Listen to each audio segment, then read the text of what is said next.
Assalamualaikum warahmatullahi wabarakatuh.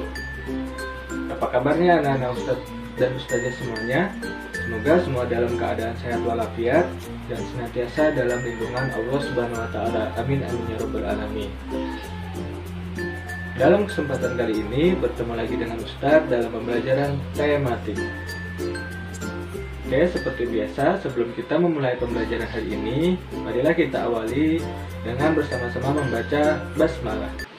Bismillahirrahmanirrahim. Semoga dengan kita awali pembelajaran kita hari ini dengan mengucap basmalah, pembelajaran kita berjalan dengan lancar dan ilmu yang kita dapatkan dapat bermanfaat bagi kita semua. Amin amin ya rabbal alamin. Oke anak-anak ustadz, kita hari ini akan belajar tematik, tema 2, subtema 2, pembelajaran 3. Silahkan Ananda siapkan buku tematiknya. Tema 2. Oke, sudah Ananda siapkan. Selanjutnya kita saksikan video pembelajaran hari ini. Silahkan menyaksikan.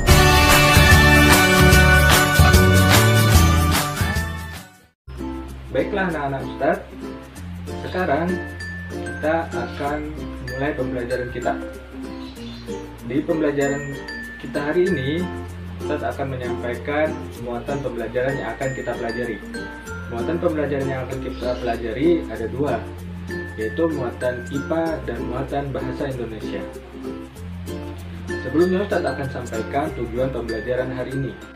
Tujuan yang pertama adalah siswa mampu menyajikan teks tertulis tentang cara aman menggunakan listrik secara sistematis. Kemudian tujuan yang kedua adalah siswa mampu mengidentifikasi manfaat perubahan bentuk energi bagi kehidupan sehari-hari. Itulah tujuan pembelajaran kita hari ini. Baiklah anak-anak ustadz, pada pembelajaran sebelumnya kita sudah belajar tentang sumber energi. Macam-macam sumber energi. Ada banyak sumber energi yang ada di lingkungan kita. Dan sumber energi yang paling besar di bumi adalah matahari. Selain matahari, sumber energi yang sering kita gunakan dalam kehidupan sehari-hari, bahkan setiap hari kita menggunakan energi tersebut, ada yang tahu apa itu? Iya, betul sekali. Energi listrik. Energi listrik setiap hari kita gunakan. Karena banyak sekali manfaat dari energi listrik. Energi listrik itu dapat berubah bentuk menjadi energi-energi yang lainnya. Energi listrik paling banyak kita manfaatkan di kehidupan kita sehari-hari. Bahkan kita setiap hari pasti menggunakan energi listrik. Bisa Anda sebutkan kegunaan energi listrik dalam kehidupan sehari-hari? Tentu banyak sekali ya. Di kehidupan kita, kalau kita amati di rumah kita, banyak sekali sumber listrik yang ada di lingkungan kita. Nah, kita harus hati-hati terhadap sumber listrik yang ada di sekitar kita. Kenapa seperti itu? Karena jika kita tidak berhati-hati dengan sumber listrik yang ada di sekitar kita, hal ini akan berbahaya bagi kita maupun orang yang ada di sekitar kita. Untuk lebih jelasnya lagi, coba kita amati gambar berikut ini.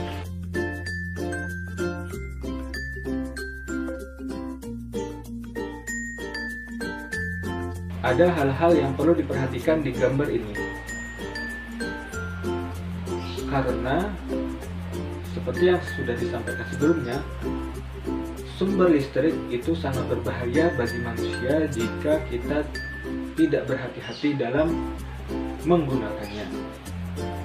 Seperti contohnya, di gambar tersebut ada seorang anak sedang memanjat tiang listrik. Hal itu sangat berbahaya. Karena apa? Karena bisa mengakibatkan anak tersebut tersengat aliran listrik. Kemudian juga ada anak yang sedang bermain layang-layang.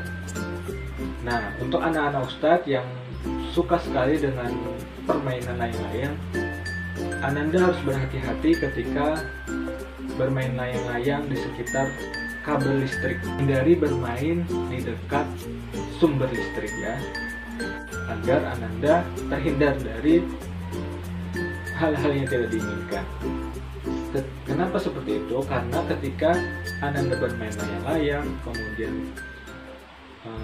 kemudian tali layangannya menempel pada kabel listrik, nah itu bisa berbahaya, apalagi jika tali layangan Ananda dalam kondisi basah. Kemudian juga dalam gambar tersebut ada seorang anak yang sedang berenang. Kemudian di dekat kolam renang itu dia sedang menyalakan radio. Radio itu memerlukan energi listrik. Nah, ini sangat berbahaya. Apa yang berbahaya dari situ? Karena jika listrik bertemu dengan air, maka akan menghasilkan bahaya. Nah, jadi bisa kita tarik kesimpulan dari gambar ini adalah kita harus berhati-hati dalam menggunakan sumber listrik yang ada di lingkungan rumah kita. Oke, anak-anak Ustadz, selanjutnya perhatikan kembali gambar berikut.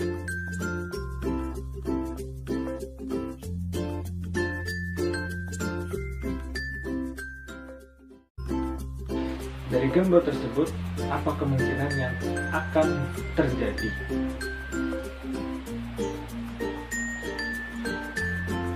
Seperti yang sebelum dijelaskan, hal tersebut sangat berbahaya.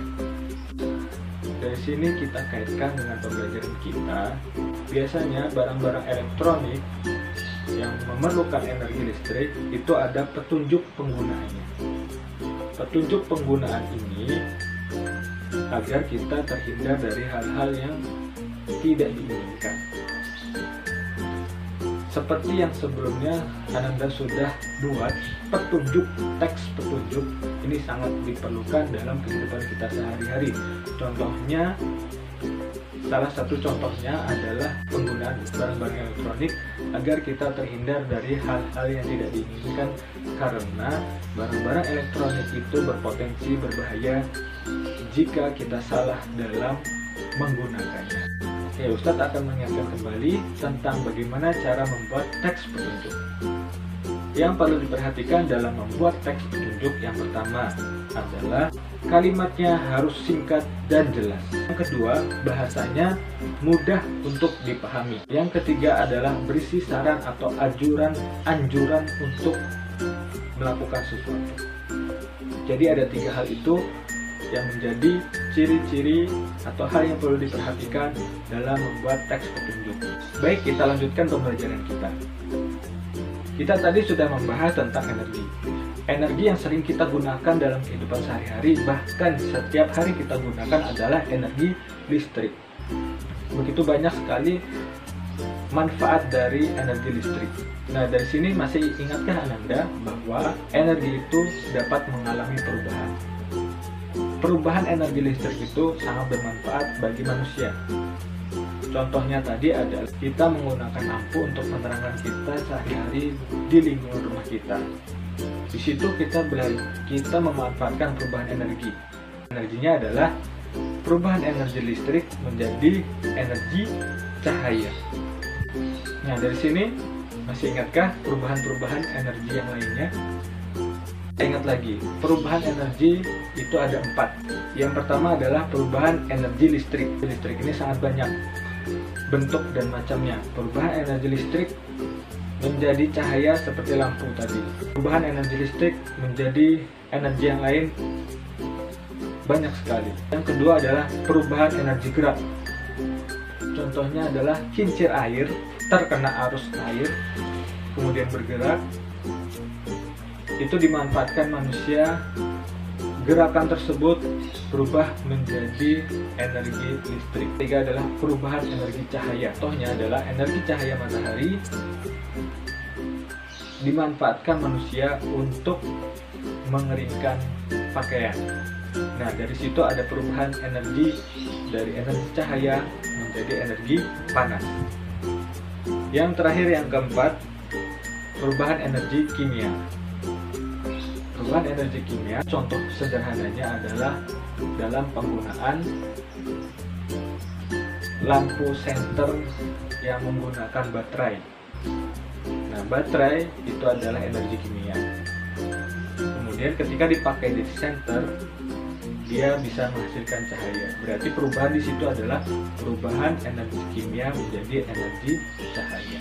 Oke, Ustadz hanya menyontohkan sebagian dari perubahan-perubahan energi yang ada di lingkungan kita. Untuk lebih lanjutnya nanti akan ada latihan agar Ananda lebih memahami lagi bentuk-bentuk perubahan energi yang dimanfaatkan oleh manusia dalam kehidupan sehari-hari. Alhamdulillah, anak-anak Ustadz, kita sudah belajar di pembelajaran hari ini. Kesimpulan pembelajaran kita hari ini adalah kita sudah belajar mengenai teks petunjuk.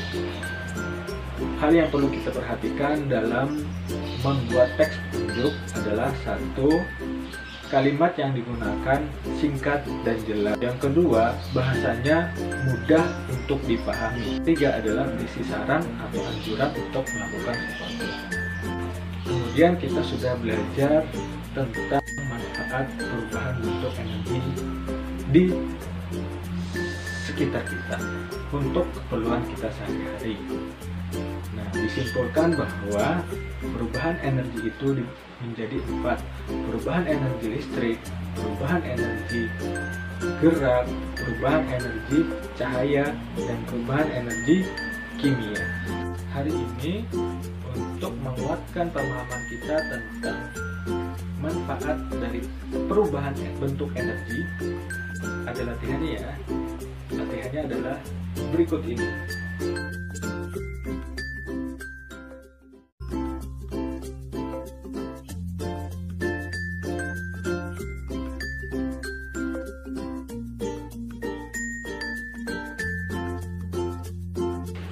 Mungkin anak-anak Ustadz, pembelajaran kita hari ini, alhamdulillah kita sudah belajar tentang tematik tema 2, subtema 2 pembelajaran 3. Sebelum Ustadz tutup, kita ingat firman Allah Subhanahu wa Ta'ala Al-Qasas ayat 73. Allah Subhanahu wa Ta'ala berfirman yang artinya, dan sebagian dari rahmatnya Dia telah menjadikan malam dan siang untukmu, supaya kamu beristirahat pada malam harinya, dan supaya kamu mencari sebagian dari karunia-Nya pada siang hari, dan supaya kamu bersyukur kepadanya. Demikian pembelajaran kita hari ini. Ustadz mohon maaf bila dalam pembelajaran ada hal-hal yang kurang dalam penyampaiannya, dan Ustadz akhiri. Assalamualaikum warahmatullahi wabarakatuh. Sampai bertemu lagi dalam pembelajaran yang selanjutnya.